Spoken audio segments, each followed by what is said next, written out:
Assalomu alaykum, hurmatli aziz yurtdoshlar. Tog' manzaralarini ko'rib boqsizda tasavvurlar paydo bo'ldi. Biz haqiqatdan ham o'sha Sarosiyo tumaniga qarashli Sangardak qishlog'ining tepa qismidagi bog'cha qishlog'idamiz.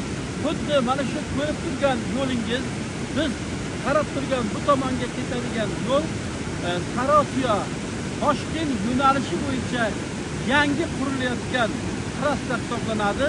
Biz hozir bog'cha qishlog'iga turibmiz va bu yerda bizning old tomonimizga 7,5 kilometr masofagacha yana yo'l qurilib borgan.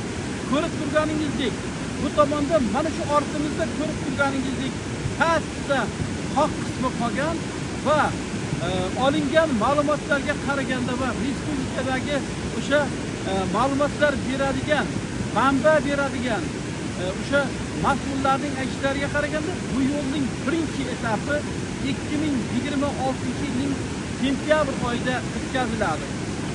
Yo'lning qolgan qismi esa hozirgacha olingan xabarlarga ko'ra 2027-yilning mustaqillik bayramlari arafasida ishga tushadi degan ma'lumotlar bor, lekin biz kelgan kunimiz bu yerda bunaqa keng bir ko'lamda qurilish montaj ishlari, burg'lash yoki portlatish ishlari amalga oshirilmayapti. Hozir birozgina o'sha mablag'ning to'liq ajratilmayotganligi balkim sabab bo'layotgandir. Har holda bu yerda qizg'in ish davom etayotgani yo'q.